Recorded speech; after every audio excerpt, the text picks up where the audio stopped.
Hello everyone, welcome to Critical Critique Taking the Stand. Today we're going to be doing an Isekai episode, because Ellie wants to talk about the history of Isekai, what Isekai actually is, and just a general discussion about the topic.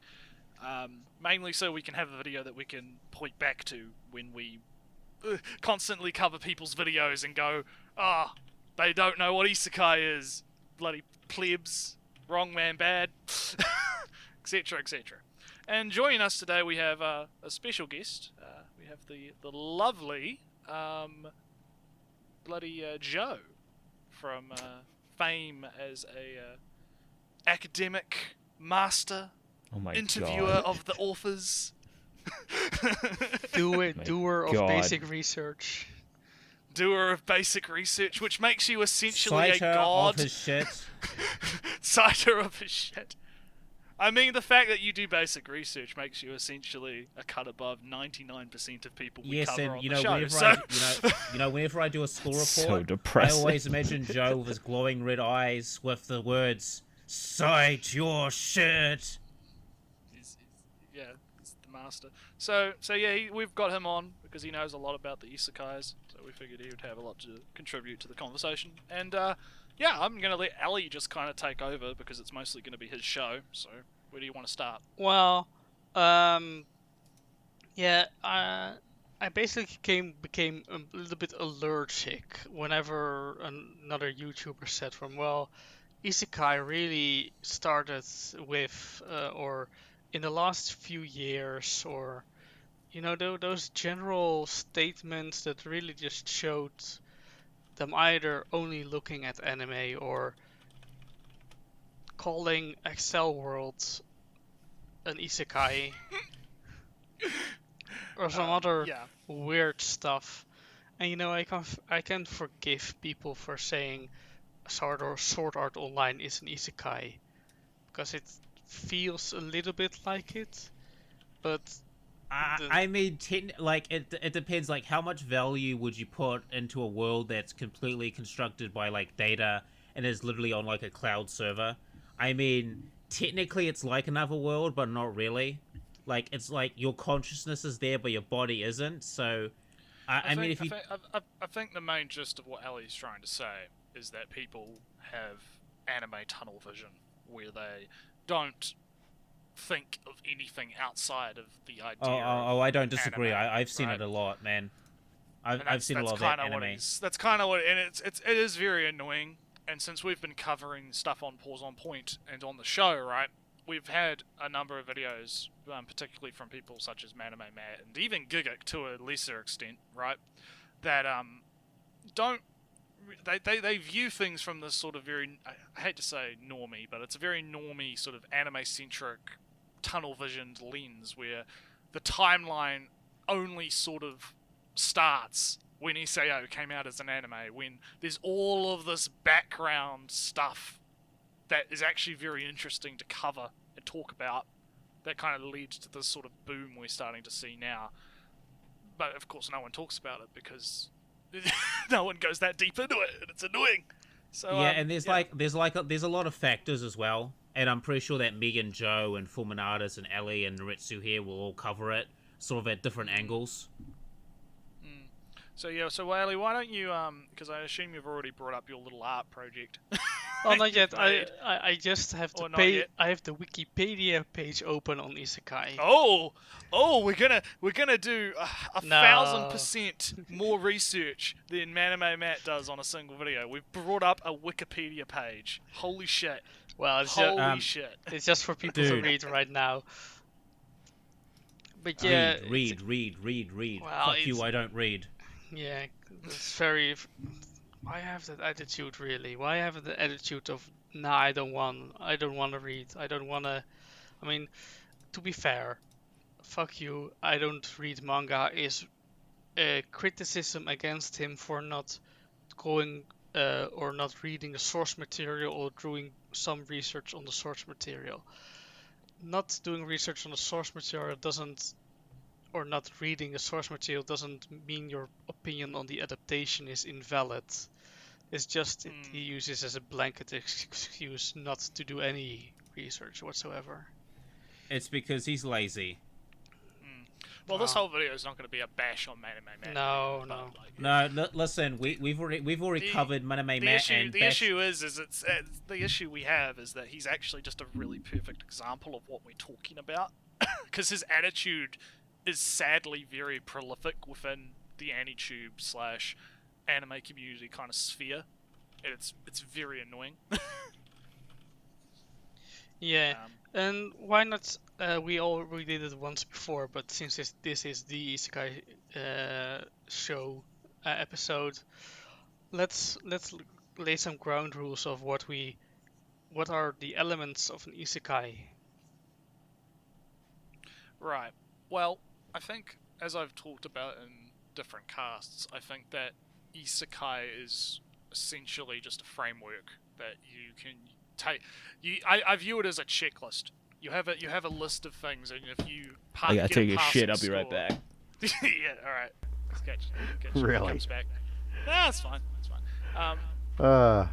When I think about Isekai, I think about obviously you have the idea of transferring from a familiar world to a foreign world, right? You're going from a point in which you are comfortable or you're in a complacent sort of state in life.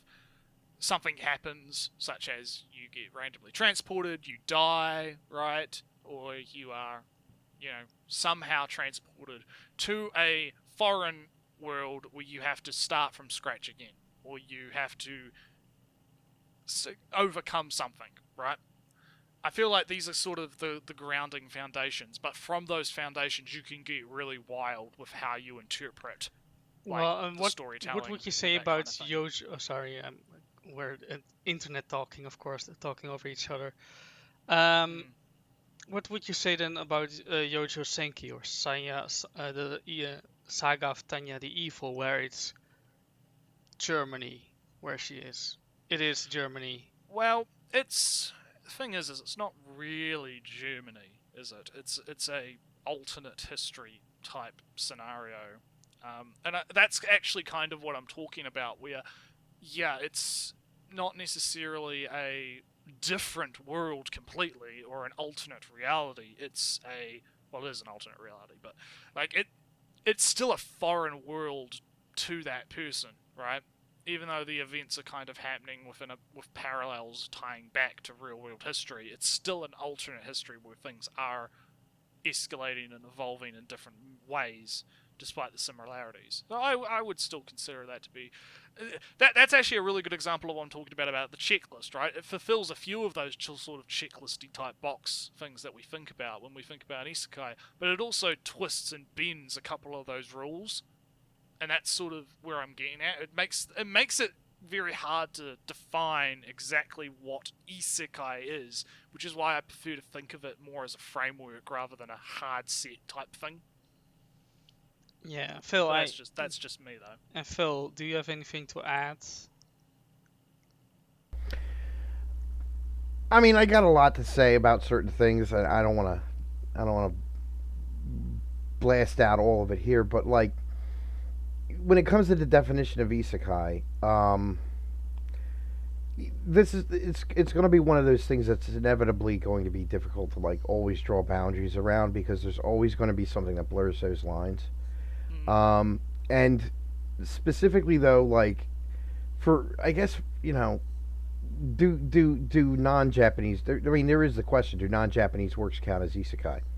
I mean, maybe Joe could help answer that question a bit better, but and how much of an influence do they play?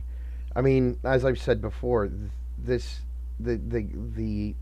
story of the fantastic voyage, or the imaginary voyage, from our world to another world is old. I mean, going so far as to like, it could be other dimensions, other planes of existence, other ways of kind of means of living. Orpheus going beneath the, into the underworld, or like the Celtic otherworld where heroes would go to, or Arthur going to Avalon, and then you get these imaginary voyages to other worlds, and Chronicles of Narnia, Alice in Wonderland. I mean, there's a really long heritage. Even in Japan, it's the story about the Taro guy. The I want to say Yokushima, but I know that's not his name. Hold on. No, it's Urashima Yeah, Taro. Urashima.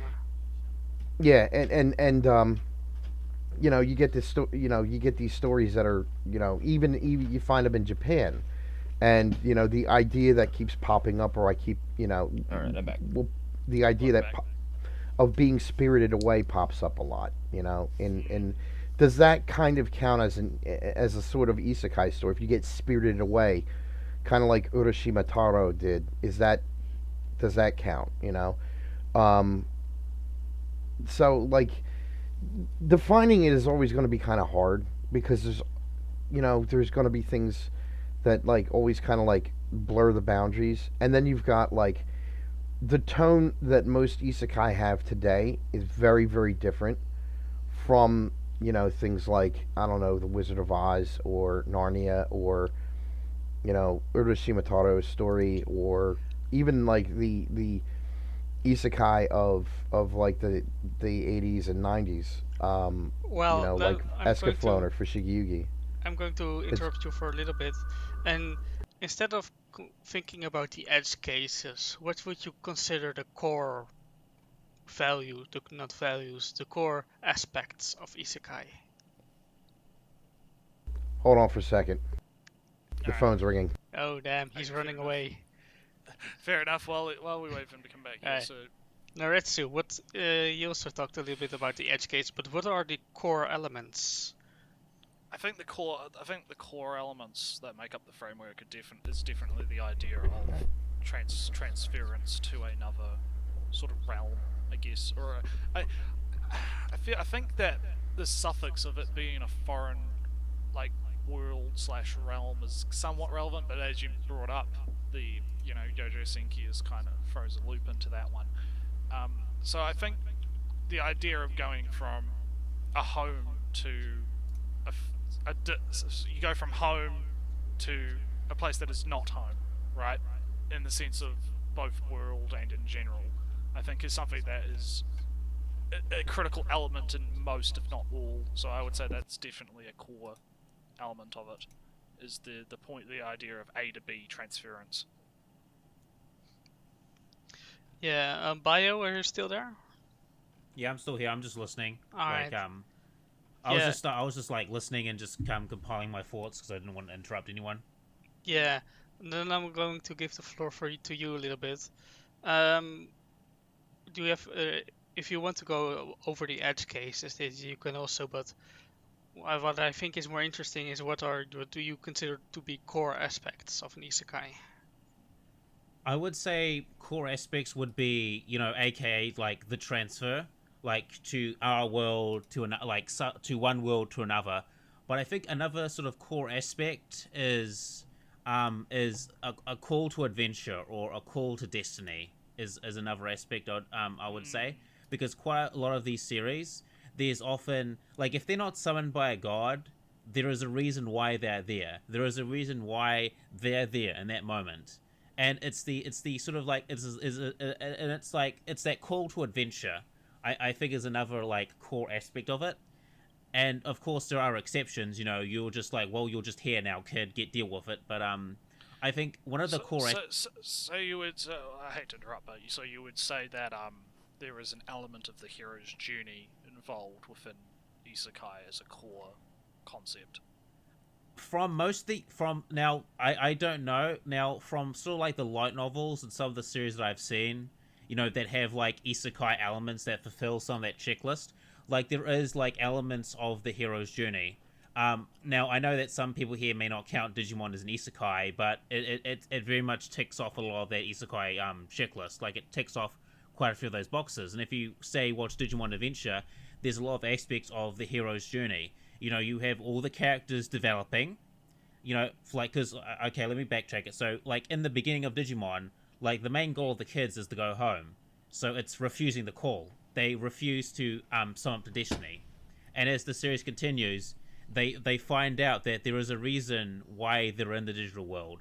There is a reason why they're here. They have a purpose here, and once they find out that purpose, they go to it. And yeah, they run into trouble.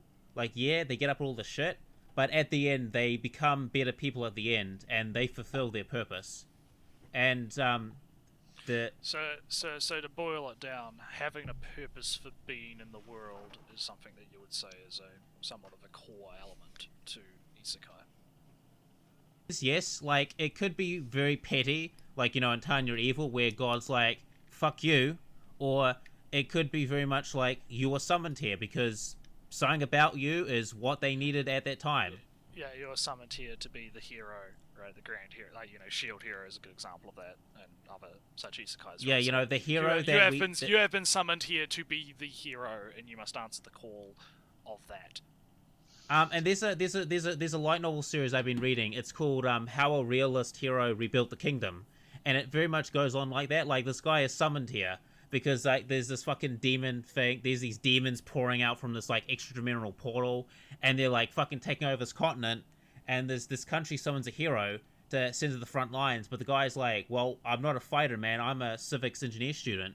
And so the kingdom's like, okay, use your smarts if you have them, if you don't want to go fight, and help us fucking solve, because the kingdom he gets summoned in has all these crises. There's, like, corruption, food shortages, and all that shit.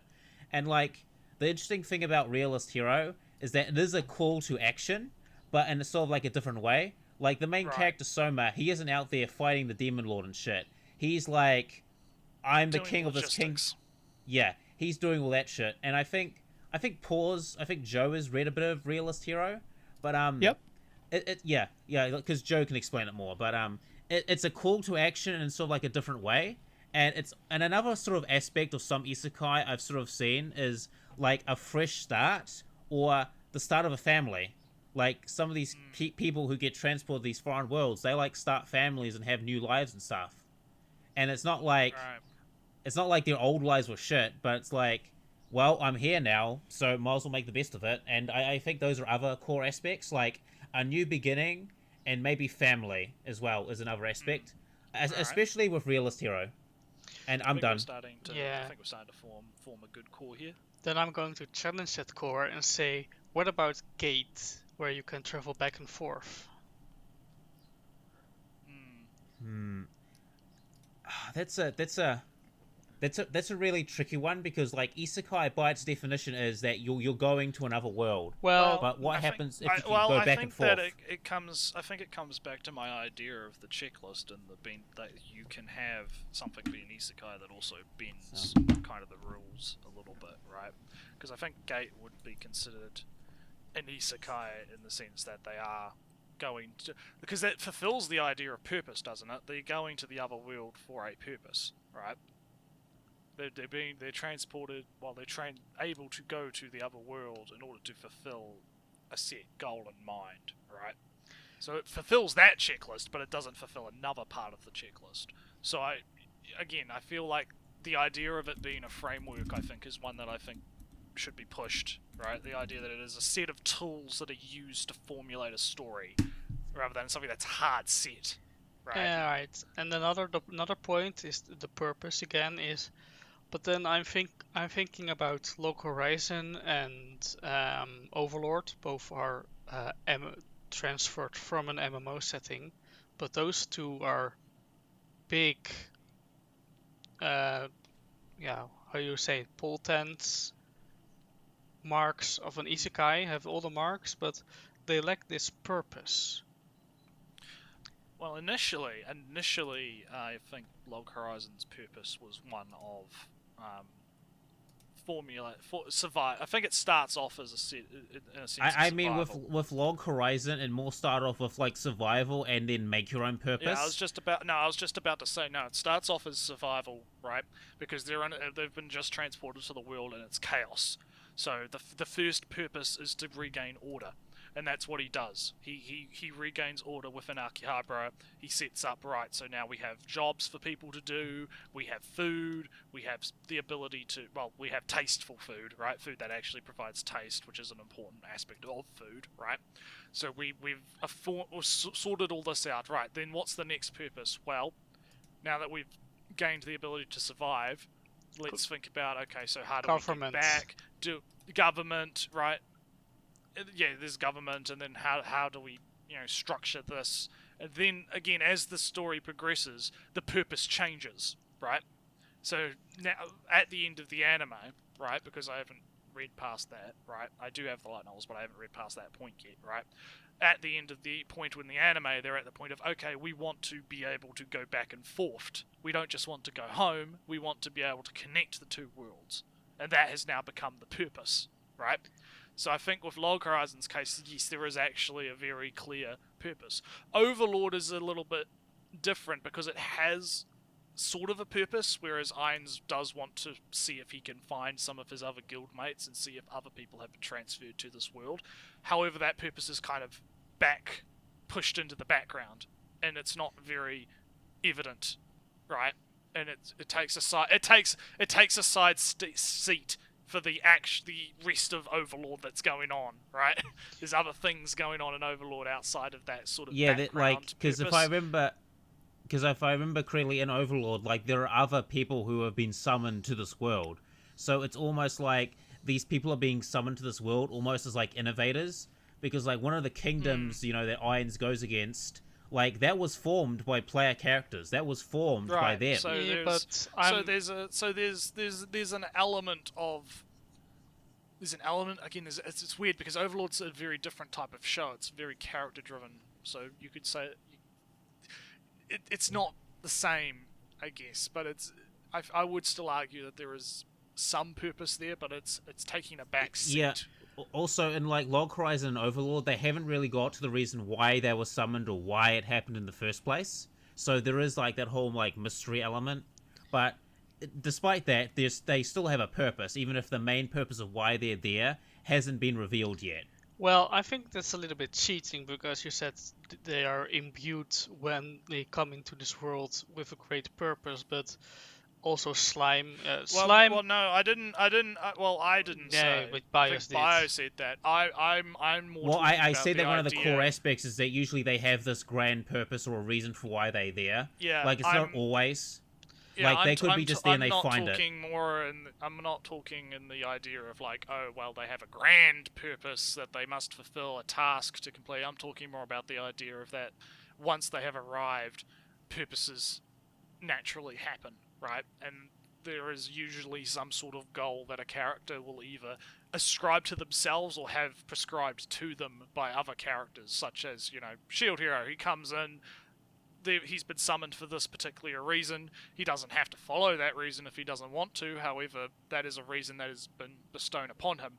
Or you'll have another case where a character will be transported and they will formulate their own reason to, or purpose, such as Log Horizon, where it's very self-driven purpose rather than prescribed purpose. But then that's more kind of where I'm getting at. But then I don't think you can say that that Isekai, a core value of Isekai is, with it comes a purpose given by the story, because listen, that's just by my experience. Like, from most of the Isekai I've seen, like, it's always been at some point there was a purpose for why they're there. Like, there is a purpose behind it. But it isn't given with the characters. It's eventually revealed to the character, but it wasn't. They didn't strive to it like Shield Hero. Well, actually, like, sometimes the purpose that they actually strive for themselves was actually the reason why they were there in the first place. Like, sometimes there's also that, from what I remember from some of the series I've read. I mean, it's been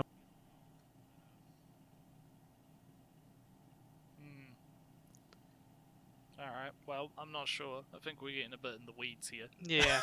Well, then I have one point which I think is important for an Isekai, and I don't know if I stole this from somewhere, but I think that however you go to this another world whenever you can go back and forth. What I think is important in this Isekai is that the world where you go to has its own and separate history.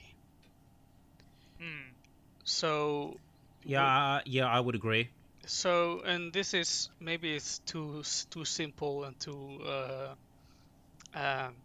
convenient, but you can, with this sort of definition, you can exclude things like Sword Art Online because it isn't a separate and it doesn't have its own and separate history from ours. It is a game made within this world and history, while a world like in Overlord, Slime, how similar all those fantasy worlds are, they all have their own and separate history different from Earth's history.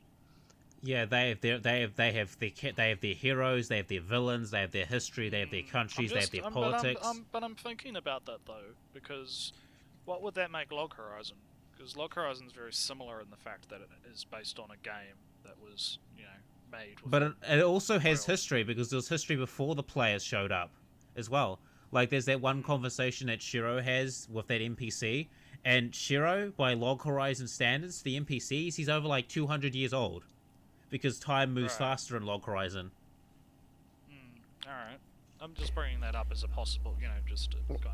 I actually kind of have a sort of theory about Log Horizon, that they're not actually in a game.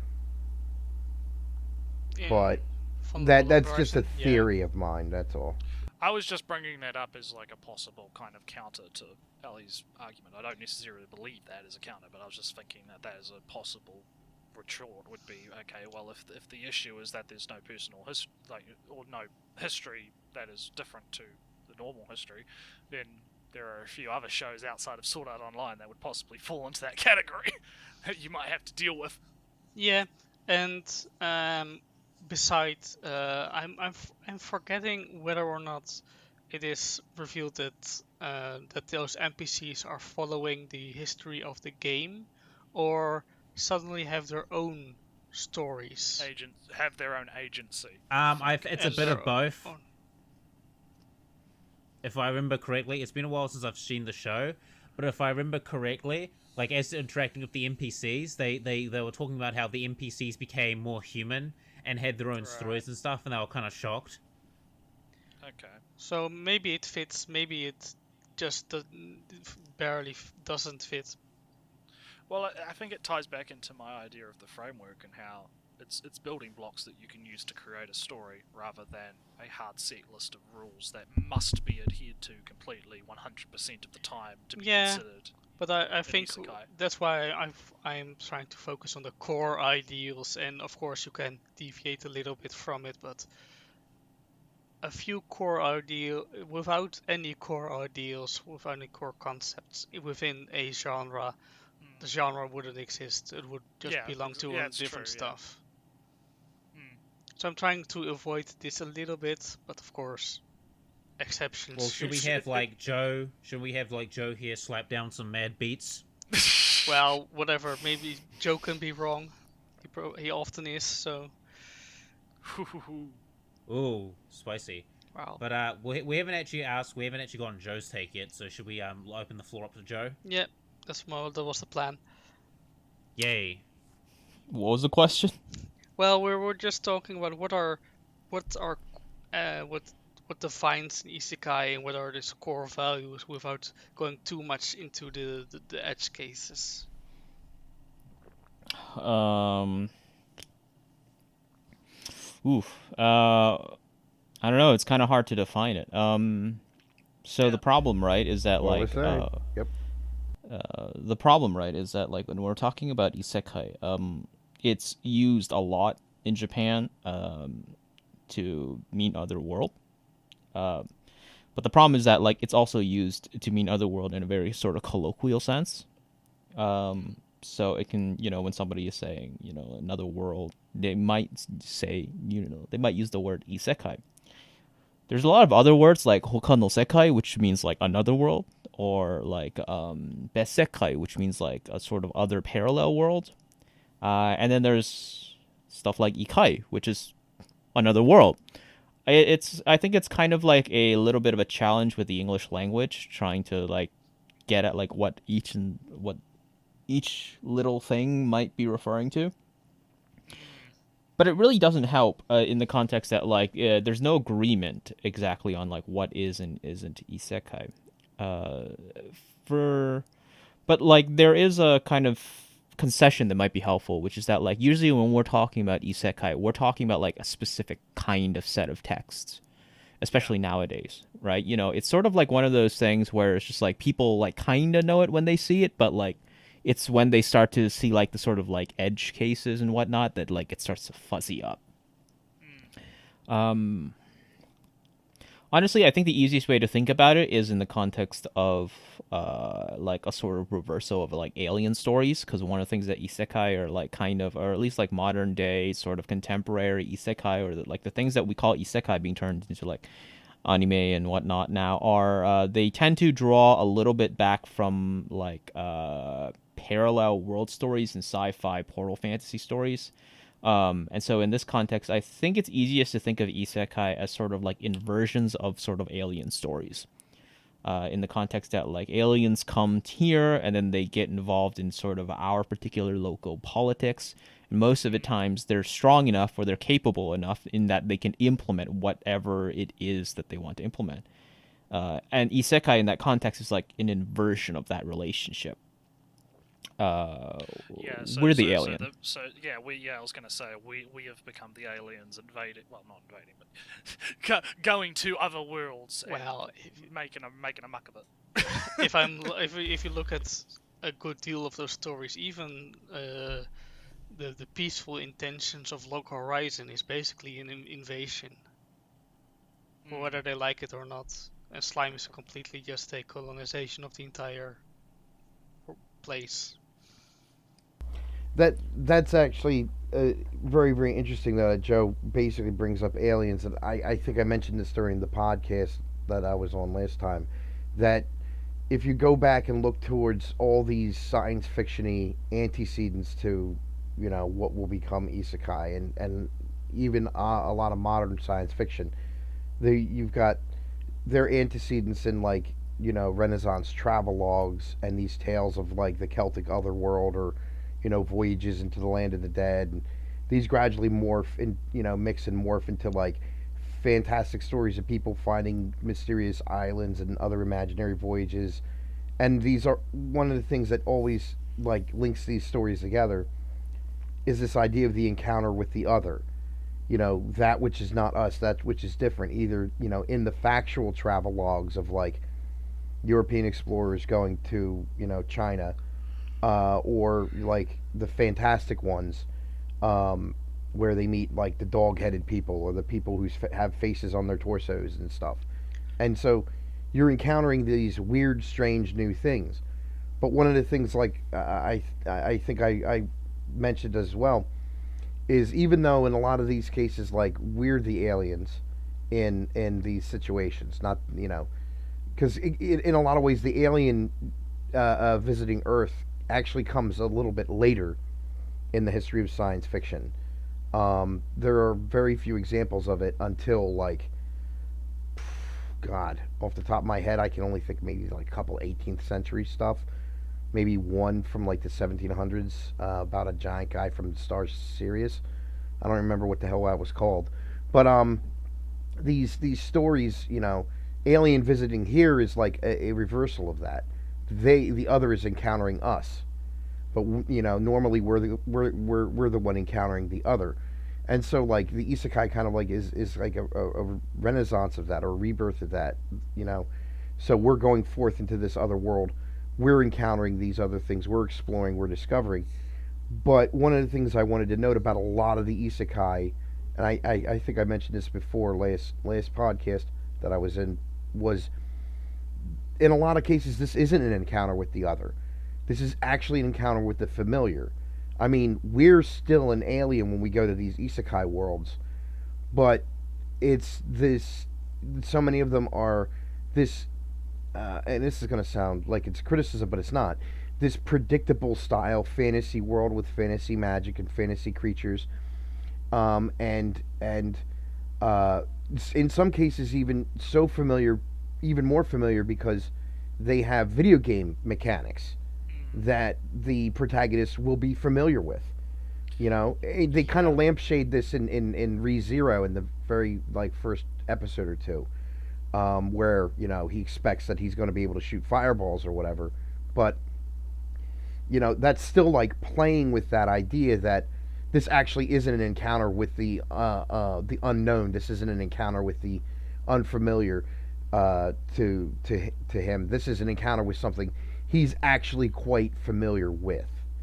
And so like that's to me that's like a very interesting but also a very huge shift that in some ways it has to be indicative of some kind of I guess subconscious or cultural perception that has taken place that has caused this transition or this change in the way isekai are kind of like presented. This might be a stretch, but do you think the diary style of storytelling kind of really fits this traveling log? The diary style? Yeah. Oh yeah. I mean, if you go back and read a lot of these early travel logs and even some of these early fictional imaginary voyages, a lot of them are presented, if they're in first person, a lot of them will be presented either as recollections or diaries or something like that. Yeah, yeah. It's very, very interesting. And it's true that you don't see a lot of isekai where the character is being transported into the future or like a futuristic type scenario, right? Like a sci-fi isekai. I know that there's probably ones that exist that I'm not thinking of, but in terms of the ones that seem to be getting popular and the ones that seem to be being promoted a lot within the kind of community, we're seeing again a lot of the type of fantasy type style ones, and that was something that we talked about in that one episode where the guy we were covering was bringing that up, how he wanted to see more kind of fantasy type isekai, well not fantasy type, but sci-fi type isekai, I guess. And the only like sci-fi isekai I can think of, it's more steampunk fantasy than anything else, but it's called like I think it's called Blaze Steel Blasphemer or something like that, and it's about this chick who gets transported to this other world, if I remember correctly, and she has guns and stuff, and it's like this steampunk setting. Like that's the closest I can think of as far as like sci-fi. What the guy we were covering was talking about was he kind of just wanted a Doom isekai, which was like Doom but an isekai, and I'm thinking, yeah, that would be pretty cool, but Monoke FPS is kind of like that. Yeah, I was gonna say there's probably one out there that does exist, right? It's just I find it very interesting that it's still set in the fantasy world, but he just gears up like Doom guy, just guns down stuff. That actually does sound really Joe, good. can you please link me this? This sounds amazing. That sounds great. But yeah, it's interesting how All the right. ones that seem to get the most popular and promoted are the ones that are typically in medieval style fantasy, right? Like RPG. And not even like Japanese style, it's usually like Western, if you notice. Yeah, that's a very interesting point, is that a lot of them seem to be, castles and dragons and, D&D type thing, rather than typical Japanese style type.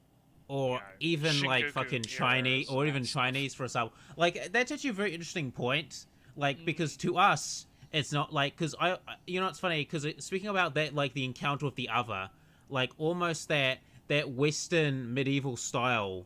Wouldn't that kind of be an encounter with the other from like the Japanese perspective? Wouldn't it? From the Japanese perspective, possibly. Yeah, that's an In interesting idea. in theory, I would agree. Well, it's just but- a theory, man. It's just a thought I just had. I mean, I would agree with it depending on how it was handled. There, now granted, I haven't seen a ton of these. I've only seen like off the top of my head like recent ones. No Game No Life, ReZero, and oh god, maybe one or two others. I might have seen. Like, I'm not a really big like modern isekai person. Um, Although I do have, Konosuba and Shield Hero and stuff on the list of to watch. Mm. But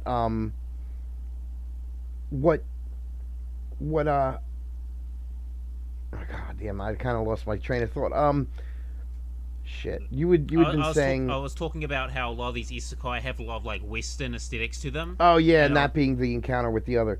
Again, though, I would honestly say no, because they're well, it has to be in a in such a way where the character like isn't confronted with these video gamey, the world doesn't come off as predictable to them, like where they really are shocked by how different everything is. Like in ReZero, like he just kind of walks into or he walks out of Japan into the fantasy world, and he's just kind of like he figures out what's going on, and it's a degree of genre savviness, but at the same time, yeah, it's that's just one like, of the things I like about yeah, ReZero is that you've got this protagonist who thinks that everything is going to go his way, and then he realizes, so it's like, oh fuck, this isn't exactly what I expected. Like, oh shit, this is way different. And even though I don't really like ReZero, I'll like give it that at least when it comes to sort of like that sort of mentality of, oh, I know everything. No, you don't. You don't have the vaguest conception of anything. well, it's kind of working off of, like, remember how you had brought up the hero's journey? This is a trope that pops up quite often in a lot of stories. The funny thing is, most of the ones I can think of are Western, not actually Japanese. Although like I can think of some isekai who are like this, where the outsider shows up and then becomes a hero to those people that are in whatever situation they're in. Like, for example, like one of the first ones that comes to mind is Dune, Frank Herbert's Dune, where Paul Atreides is an outsider, comes and he basically liberates the Fremen. Um, the outsider who comes as either a prophet of some sort or as this great hero of some sort. I mean, some people call this, you know, what is it,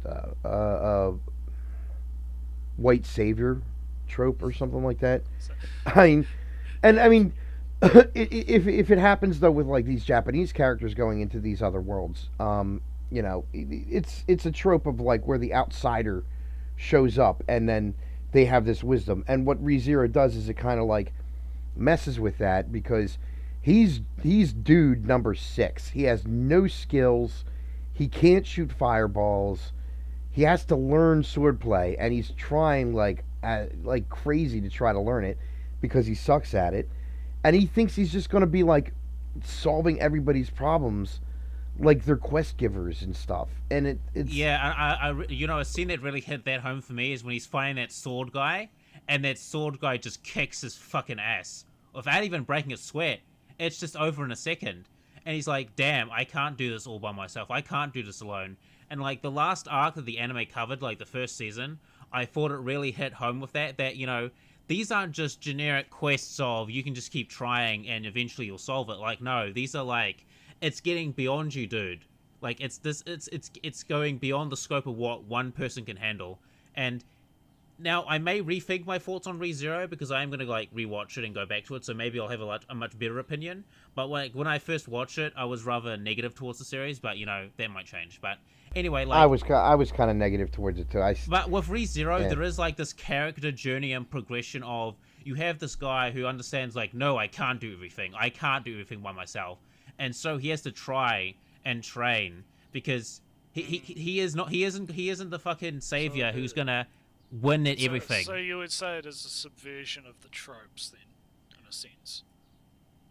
Yeah, pretty much. Yeah. But that does mean that if the tropes are being subverted, there are more of these works that do have the normal, where the character is overpowered, where the everybody is essentially a quest giver and Well, clearly, yeah. Like, etc. etc. certainly, Yeah, and like all the other characters are really just there to fill up like page space or to like to take out fodder.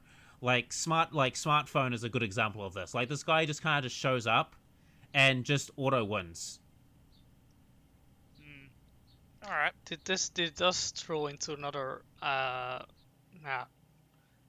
bit where there are a lot of overpowered characters, and I sometimes see people confused about why are all these characters overpowered. But I don't think we don't need to go too long about this, because the answer is really it's not about them being powerful. It's about something else. Typically, yeah, I think Overlord's the best example of that. He's an overpowered character, but the drive of Overlord is not. It's something that I find a lot of people seem to not understand. I don't know if not understand is the right way to put it. Right? They don't view what's actually going on in a sense correct, because they're focusing on the protagonist when the actual show is more about the world and the characters, because it's a character. I think that show. a more recent example would be didn't I say to make my abilities average, where this girl is reincarnated was a top student and died by Truck-kun, deliberately called very Truck-kun just wants a hug. Yeah. She says, "Oh no, that is the Isekai truck," and she dies by the Isekai truck. So she was right about that. Wait, does she actually say that? Yeah. No. Oh wow.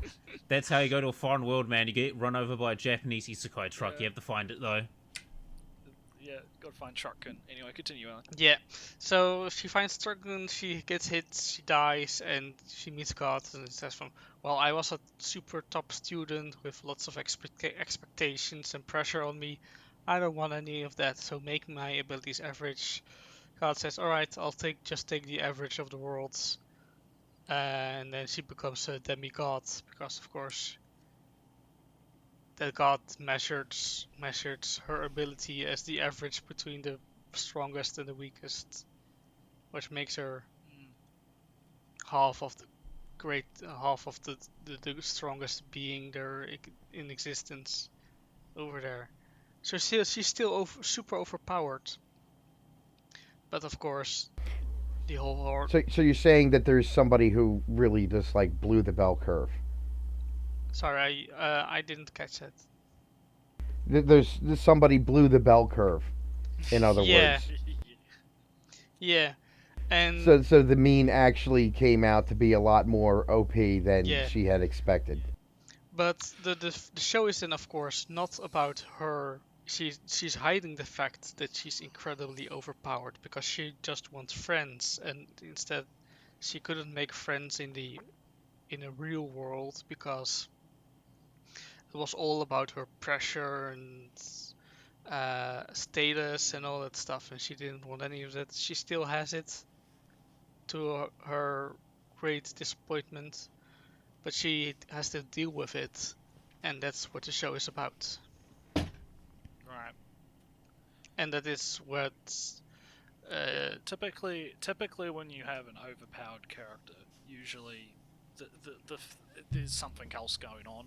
I think is to boil this down. Yeah, right? Slime has Slime is it. Overlord, the same to make my abilities average, has it. High school prodigies have it easy, and even have it easy. Another world has it.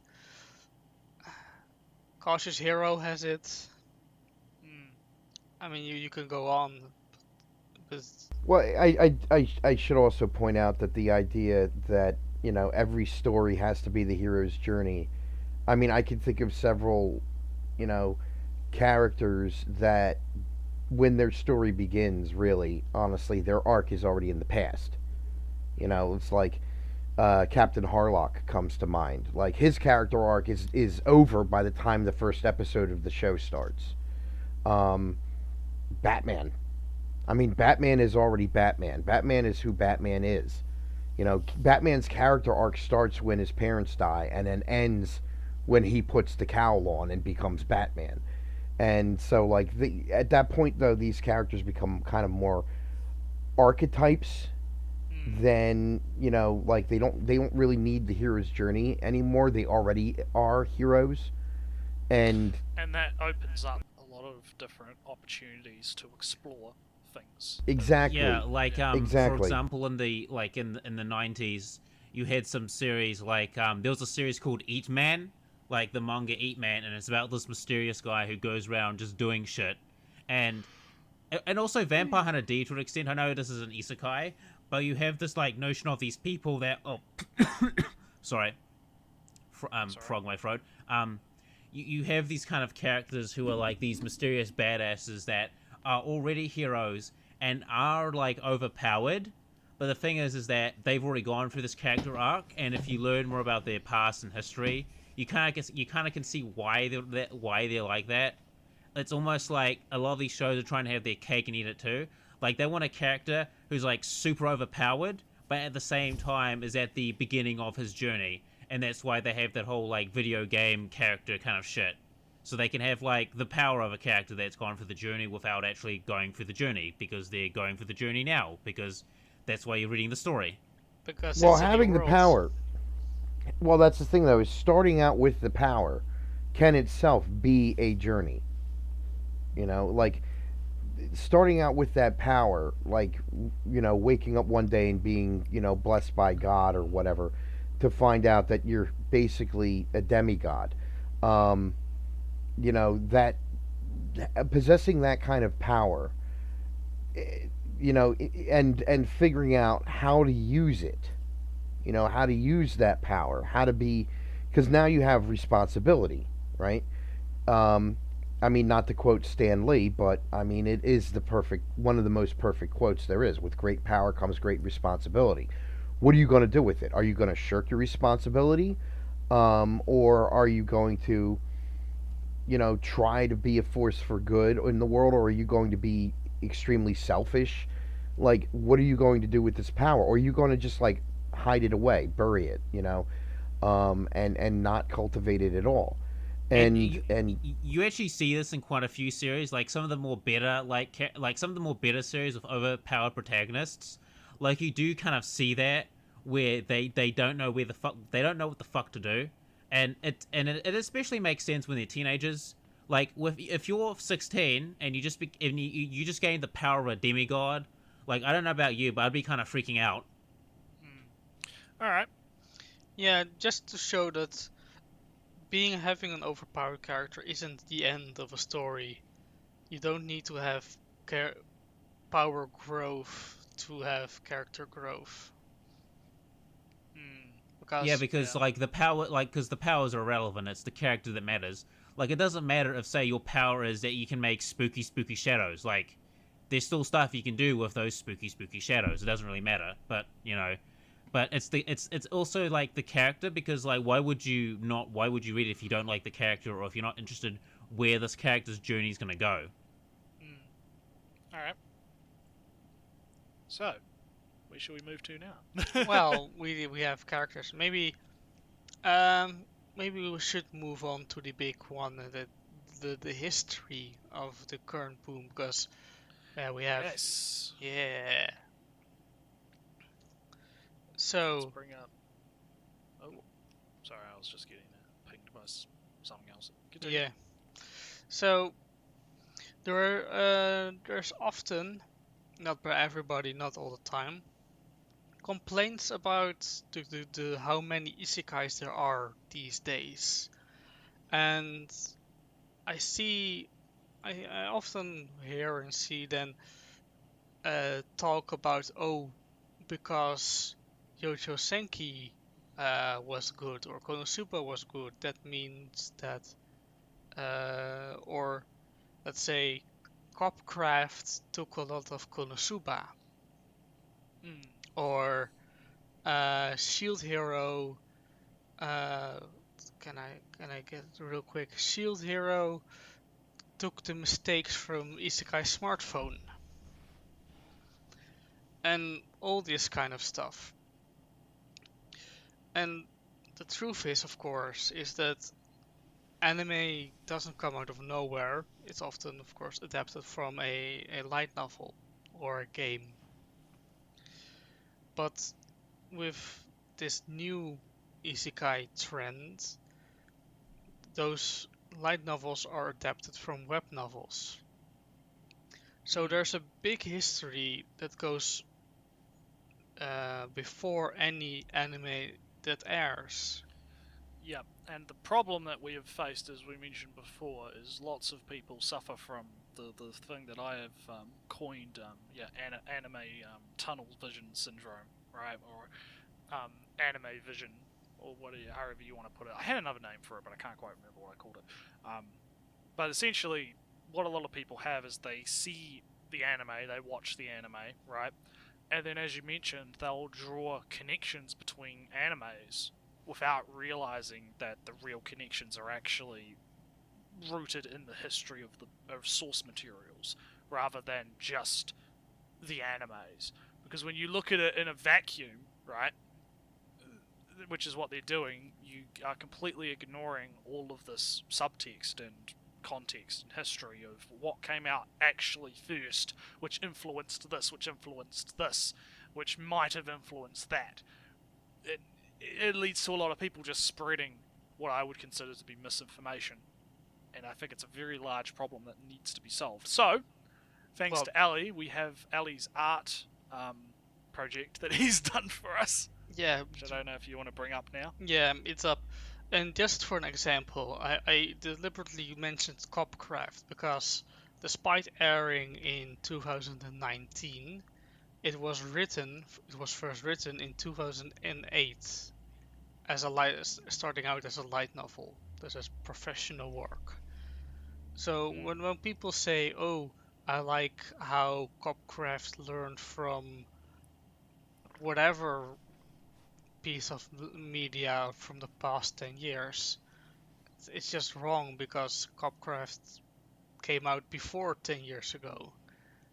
Yeah, it would be it would be like saying, well, Copcraft took a lot of things from Log Horizon, but Log Horizon came out in Is the reverse. It came out in 2009 as a web novel when Copcraft came out in 2008 as a light novel, and then Log Horizon's own light novel didn't come out until 2010, even though the anime came out in 2013 and Copcraft is only getting its anime now, right? And that's what you miss out when you look at things in the anime vacuum, right? You don't see these kind of the actual through lines of what's going on. Yeah, and how and these trends progress. And I just want to that if anything, I just want to give people that just look at where the show comes from. If you say, well, this show is an awfully lot like that show, then can you just do a quick Wikipedia search? All the dates here is all sourced from Wikipedia. Citation. Hell, even anime list or fucking yeah. anime wikis. There are databases that exist for this shit that you can use. My citation is Wikipedia. It's official. Oh no. Yeah, and we also have Joe here, that if he does not cite his shit, he will haunt his dreams with glowing red eyes and a booming, banshee-like voice. Right. I pretty much agree with the timeline as it is. I don't see anything wrong with it, and I think that it's part of the. We really need to solve this issue somehow of these anime YouTubers doing this shit. Well, spam this image and get spam this image in the massive chat. retweets and block on some creator that I like when it gets massive retweets. Well, I didn't expect to blow this up. Well, I like this offer a lot. Please follow this guy. Yeah, I don't really have anything else to add. I don't think. Well, I can transition into another subject, and that is, this is horribly incomplete. It only looks at isekais that have an anime as of the fall of 2019. Doesn't even include the next season, which I could look up, but I didn't. But what's funny about this is there wasn't the isekai anime didn't really exist for, and I'm going to. This is a little bit of circular reasoning. Modern day isekai didn't exist before this modern time. Mm. But then the question is, where did it come from, and how did it come up? Well, are you going to point out? Okay, you have Sword Art Online in the anime category, but you also have it in 2002 in the web novel category, right? Yeah. Do you remember what else came out around 2002 that was isekai-ish, kind of like Sword Art Online? No, I don't. Dot Hack. Yeah. All right. Dot Hack came out, and that was a big deal at the time. Dot Hack sign, and I couldn't understand why it was such a big deal. I freaking hated that show. But this was a Dot Hack was a franchise. This was this it was an and it was like this concerted attempt to create cross media. Like if you wanted to get the full story, you had to like get the video games and play them, because and just like read all the web novels and just like tie all the business together. Um, but Dot Hack came out. The anime. I think the anime came before anything else, but I could be wrong. But I think the anime Dot Hack sign came first, and that came out right around 2002 when the Sword Art Online uh, um, um, web web novel started getting coming out, and I'm wondering if there, the correlation with isekai and Sword Art Online is that, the it seems to be the common assumption is that Sword Art Online proved that you can, tell an isekai type story and it be successful, um, in this current decade. But it's was preceded by Dot Hack's Sword Art Online itself was kind of like the anime was preceded by the Dot Hack sign anime, and they both debuted kind of like around the same year. So I'm wondering if there's a correlation between that and why, when the Dot Hack stuff came out, why it was like kind of the only thing. Why, like, is there no other isekai being made before Sword Art Online comes Well, out on your graph? the thing is that there was isekai stories being written before, or maybe not, in different forms, of course. But isekai stories were being written in these web novel type environments. The thing that changed really was that when the author of Sword Art Online, I forget his name, Rikai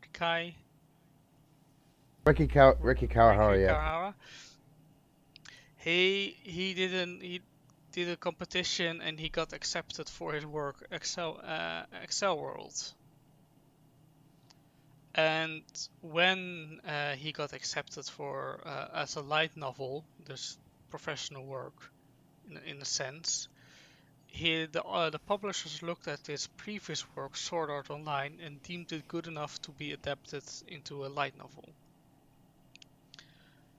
And from what I gather is that this just proved that you could, and the success of Sword Art Online proved that you could take web novels and make them into light novels. And so it did. And you see that after Sword Art Online became a light novel in 2008, same time as Excel Worlds, other web novel stories, in this case isekai stories, this is the focus of this timeline here. Isekai stories got quickly adapted into light novels instead of 6 years before somebody dared to do it. Mm. And Yeah, and Ellie, from what I've heard from some of my like contacts in like the light novel industry, like you're not wrong, because like Like, because Sword Art Online was such like Sword Art Online is such an interesting animal as far as like pulp culture and light novels and what that did for the light novel industry as a whole. I think Joe would be like it'd be interesting to sort of like look back on this like in 20 years time to sort of see like the everlasting impacts. But Sword Art Online was, I think, one of the things that sort of elevated light novels to the like elevated light novels more as a medium. And I don't have like charts or stat for this, but this is just like information I've gotten from people I know in sort of like the light novel industry and stuff. I'm sure Joe can back me up if he's heard similar things. If he hasn't, then it's just what I've heard. Sorry, what were you saying? I was saying that like I was saying that like Sword Art Online like elevated light novels as a medium and made them more like popular because I mean that's just what I've heard from like my contacts in the light novel industry and shit. I guess what do you mean by elevated? More popular, more sales, more sold. Actually, I 'Cause, would, like, the, I would argue that elevate would be more perceived profitability, right? So the idea of Okay. so Okay, maybe this I is- didn't. Maybe I this didn't. is maybe like by elevated, I would assume what you meant was the assumed perception of profitability. Therefore, I'll just say that like light making novels seem to investors. me- Well, hang on, let me finish. Making investors more ready to kind of accept these types of stories from the web novel sphere, right?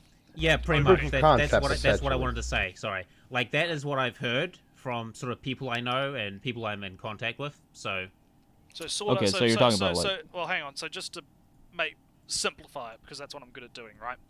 Sword Art Online's popularity and notoriety caused web novels to be more widely considered for light novel adaptation and investment. It would be Yes. the way that I would put it. Okay. Yeah. I would agree with that. Yeah, I think that's a really important distinction to make because, like, Sword Art Online, the light novel, the light novel industry was already fairly like stable by the time Sword Art Online like became like that. Because really the big one, the big one that really exploded it was in terms of light novels was Haruhi. oh yeah, good old Haruhi.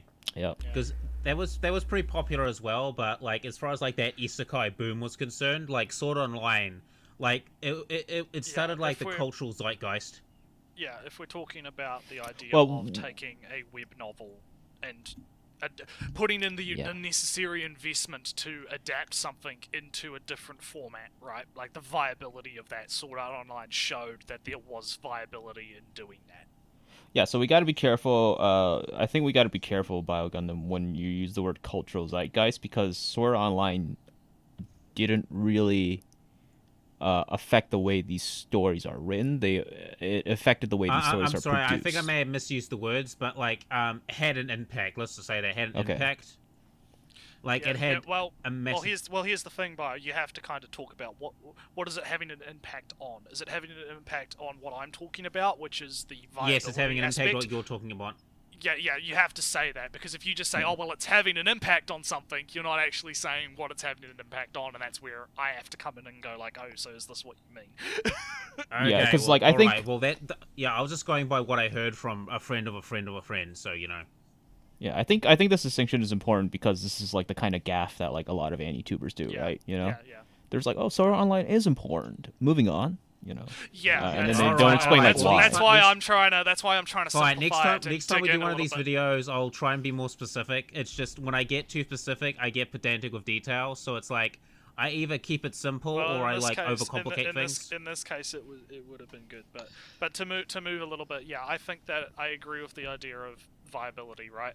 Like as Joe mentioned, light novels were already a stable industry, pretty much, right? It was pretty much somewhat self-sustaining, I guess, in terms of what they were getting.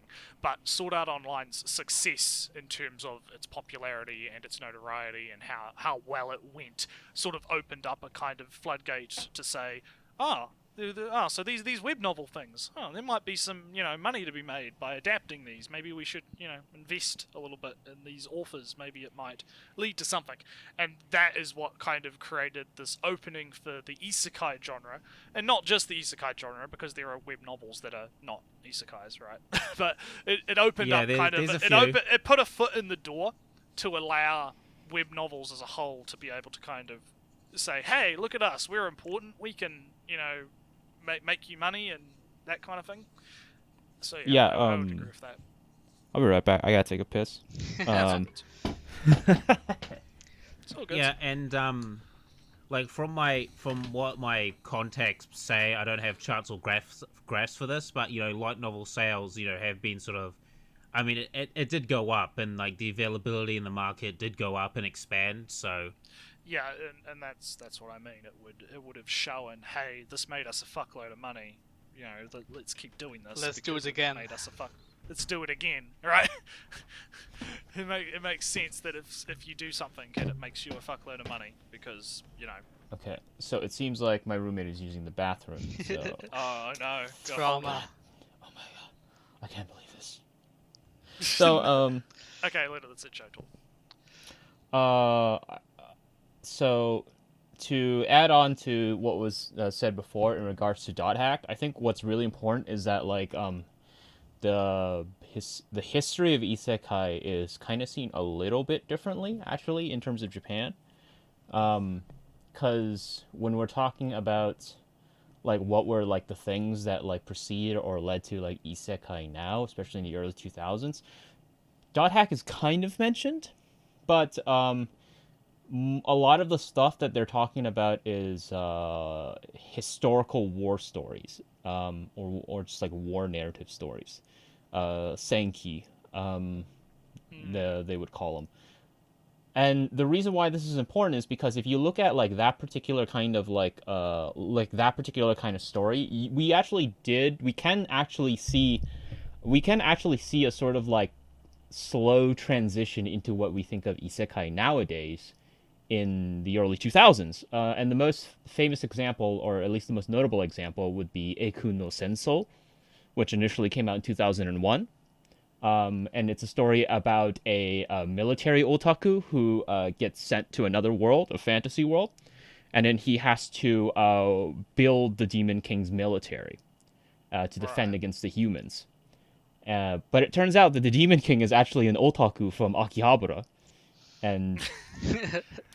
and so this Demon King, right, was only able to build, the only frame of reference he had was Akiba. So the only thing that he could do was he could just build a country that just looked like Akiba.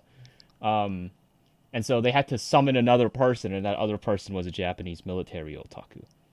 And so like that came out in 2001. And we also had in 2002 like a similar kind of thing in the sense of Watashi no Masai-sama, My Messiah, by oh my god, Tsumi Natsuki, the author of who would then go on and write what's it called, Heaven's Lost Property. Mm-hmm. Oh, I remember that shit. I gotta read the manga because I heard the manga's lit. Yeah, he actually had a manga in 2002, early 2002, I believe. Or it might be 2003. My dates are a little off, I think. But essentially, in that particular time period, he had what would essentially we might see as a sort of transference or like tenni isekai nowadays, but in the context of there's this guy, he's being bullied and whatnot, and then this girl comes out from this other world, and then she says, I found you. You are my messiah, and you have to go help us lead a crusade against the evil emperor. And then she, I guess, yeah. I think they do actually say Deus Vult sometime in the manga. Wouldn't be surprised. It's kind of funny. Yeah. And so like in this context, right? I think isekai doesn't really have a clear singular lineage. It's not like there's this one thing and then there's other thing, and it sort of like maps out in a sort of like straight line. It's sort of like a really messy cluster of things that kind of just like gets picked apart and chosen, and like. Would you describe it almost as like a galaxy, almost like a I was thinking more along the lines of it's kind of like as time has progressed, authors have taken elements from different stories that they have read or enjoyed themselves, and over time this is sort of just kind of naturally evolved into what we see today with the current format slash template that we have for isekai nowadays. It's just Well- people have kind of gone through time as time's progressed and just picked what they liked and kind of ran with that. Well, Azuma actually has a word for it. Oh, sorry, full. I was just gonna say that's like that. That's like that for everything. I mean, if you Yeah, took, it is. just like would you if you would do that like for a band, like a rock band or something, if yeah, you would the take their evolution of music and tones. And yeah, I mean, genres. but you can zoom in on a single band, and their influences would be they would look like a tree. Their influences would be where their roots, and then the bands they influence would be the branches coming out of them, and they're the trunk. And like if you think about it, like all these other bands are influencing each other. It's going to be the same thing with isekai. All these other isekai, all these other narratives, all these But non-isekai the issue are going to be influencing. Yeah, but the issue we currently have, as Joe's kind of laying out, is we don't have sort of that one singular smash type starting point. We have kind of like a series of different starting points that all have different elements that have sort of come together over time. Rather than having that singular band, you have multiple bands with different sounds, and then those sounds have kind of combined over time as different artists get influenced by each other. I'm gonna be right back. I think Yeah, I think they've stopped using the bathroom. I'm gonna take a piss now. That's good. So, That's good. well, He ducks out right then and there. So what you're saying is there's no Beatles for the isekai, Yeah, I think that Joe will have to come back and kind of and even talk then the about it more. Beatles are the Beatles are in reality one among many. Even then, Yeah, but that's kind of we'll have to wait for Joe to come back because it was his point, not mine. But I'm just kind of like thinking about this from sort of a layman's perspective, right? It's the idea of rather than there being like a singular event slash artist that created the massive influence. Like if we look at like art history, right? You obviously have those artists, Van Gogh, those types that were Van like Gogh. the massive Van Gogh. Van Gogh. Yeah, I know you Dutchman. Yeah. How I you thought he was pronounce it? Danish. Oh, whatever. Whatever. You have those singular artists that you can clearly see have had massive influence over time, right? Like that's the starting point. You'll have that, and then that'll branch into the surrealist, and then also so on, so from there and there and there. But with isekai, we have the problem of we don't have the Van Gogh.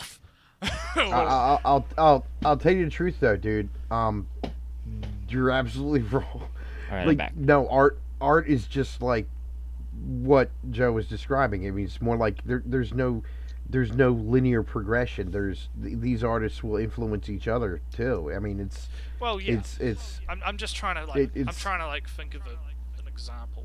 Right. I mean, think of it. I mean, the best way to look at it is like look at it as a network or a net. Yeah, that Yeah, might A and, big and, net. Actually, I've got a great example to bring up because I was watching an interview done by Kiss, and they were well, like the band wait, Kiss, and I was sorry, talking about all the. we have done 10 examples for the same thing right now. We don't Yeah, don't yeah, I need know. We got it. more examples. What I do want to point out is where Joe mentioned that this concept of senki, this war-like stories. Yeah. That's interesting because that reminds me of the one isekai. I keep forgetting it technically is an isekai Drifters. from the 1980s, and it's Aura Battler Dunbine. Dunbine, And hell that- yeah, dude. Yeah, and the plot of Aura Battler Dunbine is literally there's a ruler who wants to conquer his world, and he keeps summoning people from our world to pilot these giant robots.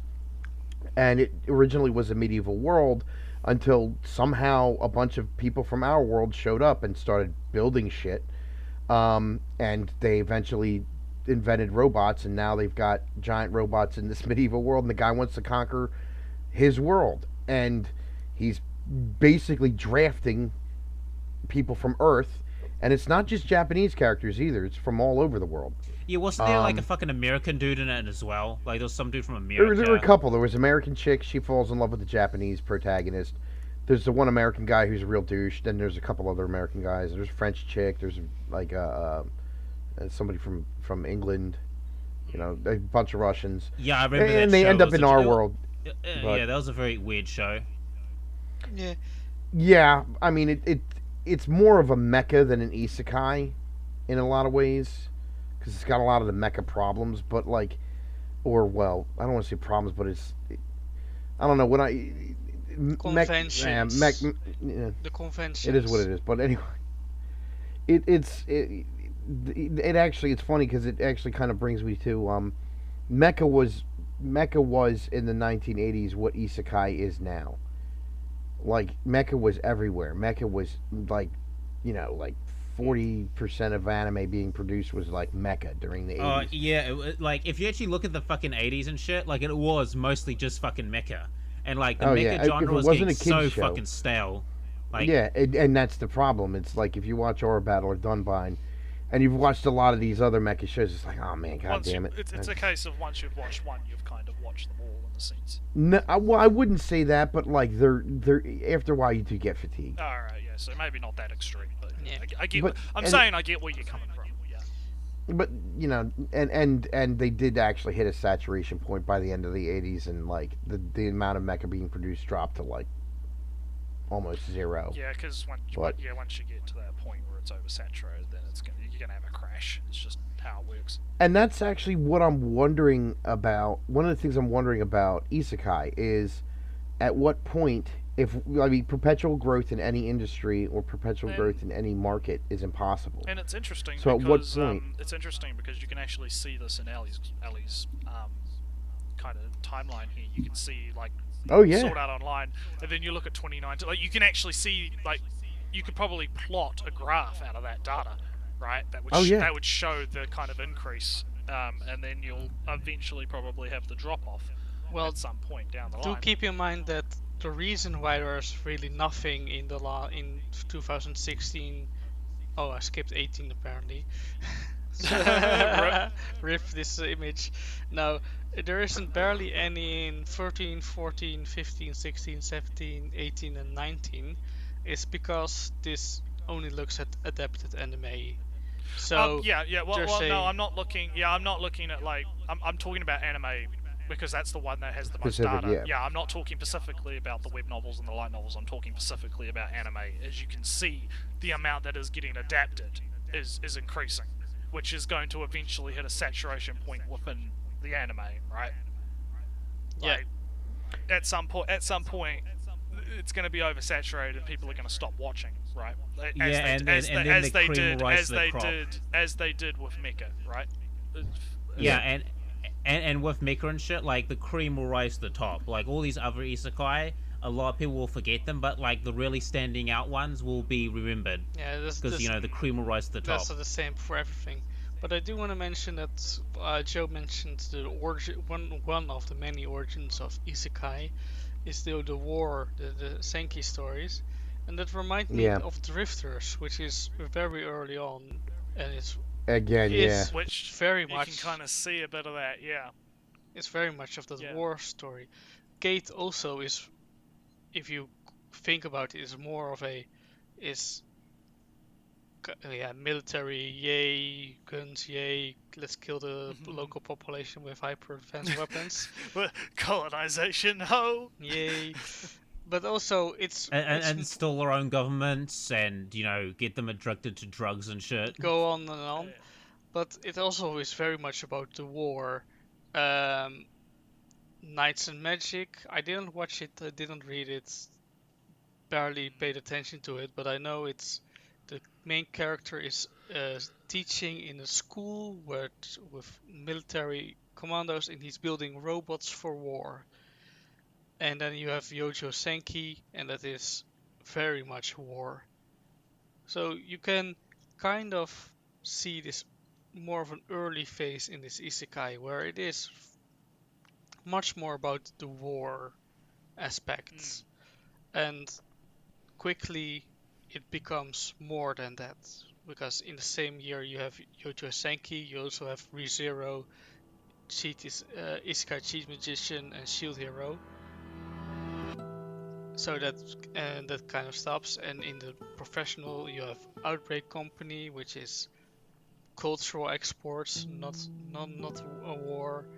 Mondaiji Tachi, It's culture victory rather than military victory. yeah, Mondaiji is overpowered characters come to a slightly more overpowered world, but still they're pretty strong.